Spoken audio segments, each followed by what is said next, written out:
दोस्तों आज बात करेंगे परसेंटेज का। जो है मैथमेटिक्स में हम लोग क्वेश्चन बनाएंगे और पहले जो है इसका 22 सवाल मैंने एक बार डाल चुका हूं, तो आप जाके देख सकते हैं इस चैनल पे। बीएसएफ हेड कांस्टेबल मिलिट्री से जितना भी आपको जो भी दिमाग में सिर्फ प्रॉब्लम आए, आप उस रिलेटेड वीडियो खोजिए, मिल जाएगा। पूरा वीडियो डला हुआ है, आप जाके चेक कर सकते हैं। जो भी नए दोस्त हैं चैनल सब्सक्राइब कर लें और अपने दोस्तों को जरूर शेयर करें। चलिए शुरू करते हैं।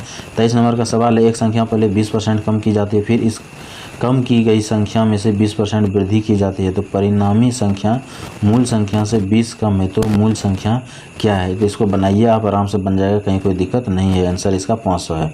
किसी संख्या को 20% बढ़ाया जाता है और फिर 20% घटाया जाता है, अंतर संख्या होती है, तो क्या होती है? तो देखिए 20% बढ़ाया जाता है और 20% घटाया जाता है, तो ऐसे में जब भी आएगा तो उस संख्या में जो है कमी आएगा, बेसी कभी नहीं होगा। आप ऐसे ही सोचिए, आपको अभी तुरंत बताते हैं। किसी संख्या में 20% बढ़ाया गया, मान लीजिए संख्या 100 है, इसमें 20% बढ़ा दिए, 120 हो गया, और फिर बोल रहा है उस और फिर 20% घटा दिया गया।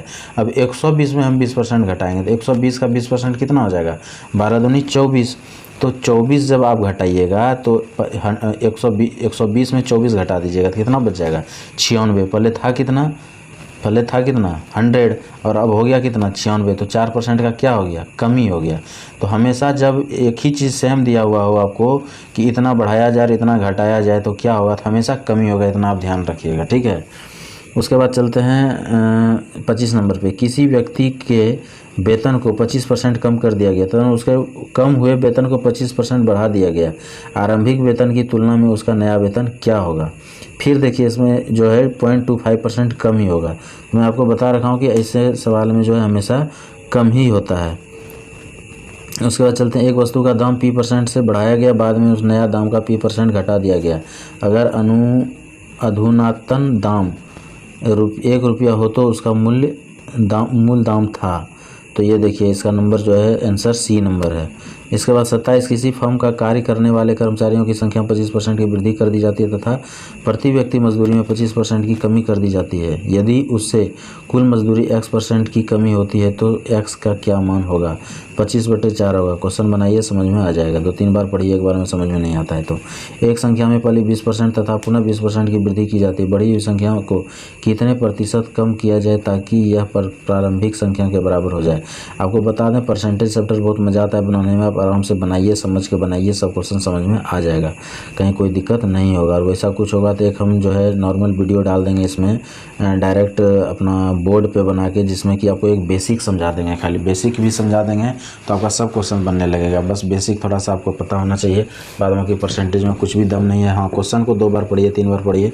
क्वेश्चन जब नहीं समझ में आएगा तो आंसर नहीं दे पाइएगा, इसलिए पहले क्वेश्चन समझने का कोशिश कीजिए।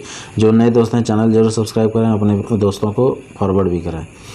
किसी वस्तु के मूल्य में, इसका देखिए आंसर D नंबर है 29 का। अब चलते हैं। दिल्ली नगर पालिका के पानी का कर 20% बढ़ाया जाता है, जबकि पानी के खपत में 20% की कमी हो जाती है। करदाता के खर्च में कितने प्रतिशत की कमी या वृद्धि हो जाएगी? आपको बता रखे हैं हमेशा कमी होती है, 4% का कमी होगा। जब एक साइकिल का मूल्य 20% कम कर दिया जाए तो बिक्री की गई साइकिल की संख्या 20% बढ़ जाती है। दुकान की बिक्री पर क्या प्रभाव पड़ेगा? 4% कमी होगा। आप ऐसे क्वेश्चन यदि कंटिन्यू बना लें तो मैं बता रहा हूँ कि आधा क्वेश्चन जो है ना, 20 क्वेश्चन में से कम से कम 7-8 क्वेश्चन आप देखेंगे और टिक मार के आ जाइएगा। तो क्वेश्चन सब एक ही रहता है, उसमें कुछ नहीं रहता। फिर देखिए अगला क्वेश्चन 32 नंबर सेम है और आंसर भी 4% कमी होगा। एक सिनेमा घर की सीटों 25% की वृद्धि की गई। एक टिकट के मूल्य में 10% की वृद्धि की गई। कुल आय में कितने प्रतिशत की वृद्धि होगी? हाँ, ये थोड़ा सा ठीक ठाक है। एक सिनेमा घर के सीटों में मान लीजिए 100 सीट था तो कितना कर दिया? 125 कर दिया अब सीट, ठीक है। और एक टिकट के मूल्य में 10%, मान लीजिए टिकट का दाम था कितना? 100 रुपया, अब कर दिया कितना? 110 रुपया। तो पूछ रहा है कि कुल आय में कितना वृद्धि होगा। तो पहले कितना आय होगा उसका? तो पहले कितना सीट था? पहले मान लीजिए 100 सीट माने थे आप, और 100 रुपया टिकट का दाम माने थे, तो 10,000 रुपया पहले होता है। अभी इसका कितना हो गया? 125 और गुना हो जाएगा 110। दोनों को आप कर दीजिए, माइनस कर दीजिए, आपको पता चल जाएगा कितना है। उसको फिर परसेंटेज में निकाल दीजिए, 37.5% निकल जाएगा। क्लियर है? अभी चलते हैं नेक्स्ट। इसमें देखिए क्षेत्रफल पर आधारित प्रश्न है। यदि एक घन का प्रत्येक सिरा 50% बढ़ाकर दिया जाए तो उसकी सतह का क्षेत्रफल कितना प्रतिशत बढ़ जाएगा। इसमें थोड़ा बहुत जो है आपको प्रतिशत वगैरह इसका क्षेत्रफल के बारे में थोड़ा बहुत पता होना चाहिए, तभी आप इस सवाल को बना सकते हैं। यदि आपकी इच्छा हो तो बनाएं, नहीं तो मैं आपको बता दूं कि ऐसा सवाल आपसे नहीं पूछा जाएगा, खास करके बीएसएफ हेड कांस्टेबल मिनिस्ट्री में। दिल्ली पुलिस वगैरह मिनिस्ट्री में पूछ भी सकता है, क्योंकि उनका थोड़ा सा लेवल टफ हो जाता है, वहाँ पे अच्छे लोग बैठते हैं। लेकिन बीएसएफ ऐसी मिनिस्ट्री में ये सवाल नहीं पूछेगा, तो इस सवाल को हम छोड़ रहे हैं। लेकिन फिर भी आप देखते जाइएगा, जिसको बनाना है वो बना सकते हैं, और मैं कहूँगा कि बनाइए तो ज़्यादा बेटर रहेगा, क्योंकि कोई पूछ दिया तो कोई ठिकाना नहीं। लेकिन 99% चांस है कि ऐसा सवाल आपसे नहीं पूछेगा। फिर चलते हैं, यदि किसी वर्ग के प्रत्येक कोर को दोहरा कर दिया जाए तो यही है, मतलब वही उसी लेवल का सवाल है। ये सवाल आपसे नहीं पूछा जाएगा। फिर भी किसी को मतलब इच्छा हो बनाने का, तो इच्छा क्या, मैं तो बोलूँगा एक बार आप ज़रूर बनाएं, क्योंकि उतना भी दमदार क्वेश्चन नहीं है, लेकिन फिर भी एक बार बनाएं, लेकिन कम चांस है आने का। अब चलते हैं IBA पर आधारित प्रश्न। इसमें क्या है, 50 नंबर से है, श्रीमान कपूर अपनी कुल आय का 20% मकान किराए के रूप में खर्च करते हैं और शेष का 70% घरेलू चीज़ों पर खर्च करते हैं। तदनुसार यदि उनकी बचत 1800 की हो तो उनकी कुल आय कितनी है। अब देखिए, ऐसे सवाल को जो है बनाने के लिए कोई खास कुछ है नहीं, आपको समझ में सिर्फ आना चाहिए। इसमें क्या पूछ रहा है, श्रीमान कपूर अपनी कुल आय का 20% मकान के किराए में। अब देखिए, कुल आय मान लीजिए कुछ आपको समझ में नहीं आ रहा है, तो कुल आय कुछ ना कुछ मान लीजिए, x मान लीजिए, तो क्या बोल रहा है, कुल आय का 20% मकान किराए के रूप में खर्च कर देता है। मान लीजिए उसका जो है कुल आय 100 रुपया है, 100 ही मान के चलते हैं, अभी 100 रुपया है, तो 20 रुपया मकान किराए में खर्च कर देता है, और शेष का 70%, यानी शेष कितना बचा, 80 रुपया। दिमाग मतलब रखिएगा आप, 80 रुपया बचा, 80 का 70%, यानी 56 रुपया घरेलू चीज़ों पर खर्च कर देता है। तो देखिए, 56 रुपया 20% तो मकान किराए में कर दिया, तो 80 बचा, 80 में 70%, यानी 56 रुपया और उसने खर्च कर दिया। तो 56 जब 80 में खर्च कर दिया तो बचा कितना, 24 रुपया। अब बोल रहा है खर्च करते हैं, तदनुसार यदि उनके पास 1800 की बचत होती है, तो जो 24 रुपया उसके पास बचत है, उसी को ये बोल रहा है 1800 रुपया। अब उसको आप जो है कुल आय रुपये में कितनी होगी, तो अब आपको थोड़ा सा भी समझ में आया होगा तो आप आराम से निकाल दीजिएगा।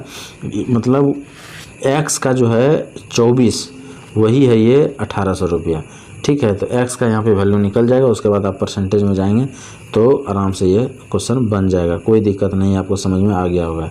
एक आदमी अपनी आय का 24% मकान किराए में, सेम सवाल है, इसको भी आप वैसा ही उसी तरह से बना सकते हैं। 52 नंबर है, राम की व्यय और बचत 3:2 के अनुपात में है।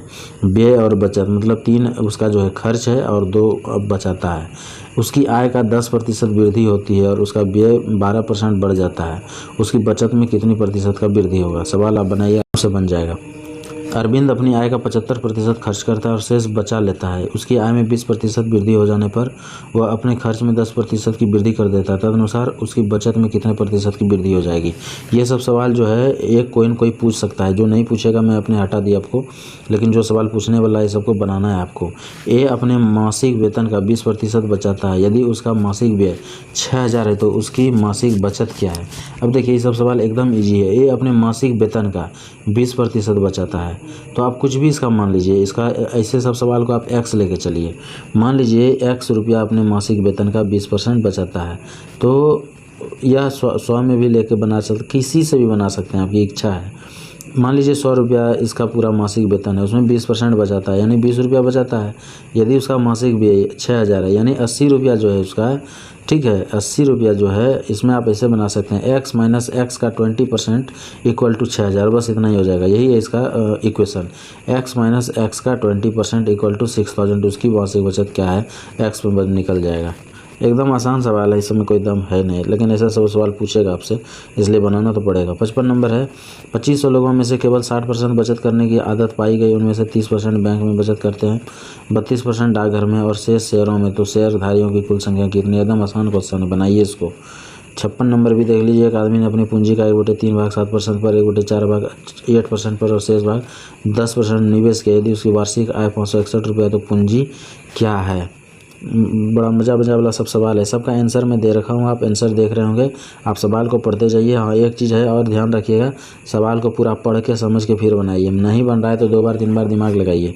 फिर भी नहीं बन रहा है तो आपके पास एक बुक होना चाहिए और बुक को उल्टाइए, इस टाइप के सवाल में जाइए, कैसे बनता है देखिए और फिर से इसको बनाने का कोशिश कीजिए। मैं जो सवाल आपको दे रहा हूँ ये सब सवाल आने वाला सवाल है, जो नहीं आने वाला है मैं बता दूंगा कि ये सब आने वाला नहीं है। जिसका लेवल थोड़ा टफ रहेगा वो सब सवाल आपसे नहीं पूछा जाएगा। अब ये देखिए, चुनाव पर आधारित प्रश्न है। ऐसा सब क्वेश्चन एकाक डाल सकता है। एक विधानसभा के चुनाव में एक उम्मीदवार को कुल वैध मतों का 55% मिला, यानी टोटल जो मतलब सही मत था उसका 55%, उसमें से कुल मतों के 2% मत अवैध घोषित कर दिए गए। तदनुसार यदि कुल मतदाताओं की संख्या इतना रही हो तो उस उम्मीदवार के पक्ष में, तो इसको बनाइए सी नंबर, इसका आंसर है 56,056।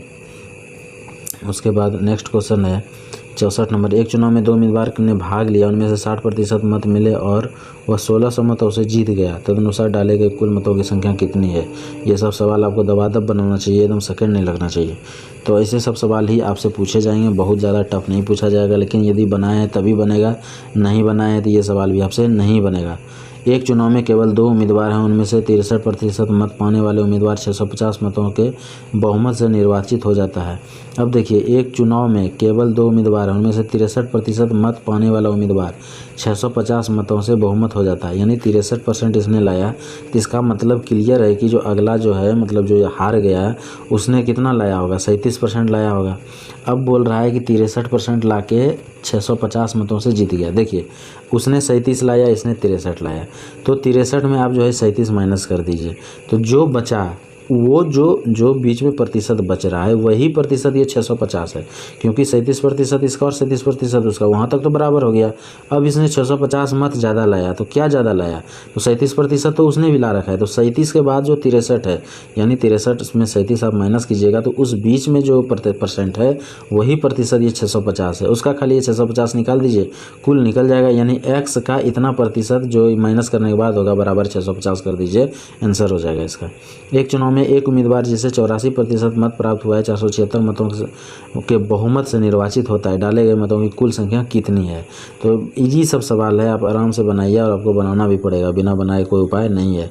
सब सवाल का मैं आंसर दे रखा हूँ, आप आराम से देख लें। जो भी नए दोस्त हैं चैनल जरूर सब्सक्राइब करें और विजिट करें चैनल पे। आपको जितना भी प्रॉब्लम है, जैसे टाइपिंग है कैसे करें, तो प्रीवियस ईयर क्वेश्चन है, जितना जो दिमाग में आता है, Hindi, English, reasoning, mathematics, computer, सारा क्वेश्चन इस पे अवेलेबल है। आप जाइए और वहाँ पे चेक कर सकते हैं, डिस्क्रिप्शन में भी चेक कर सकते हैं।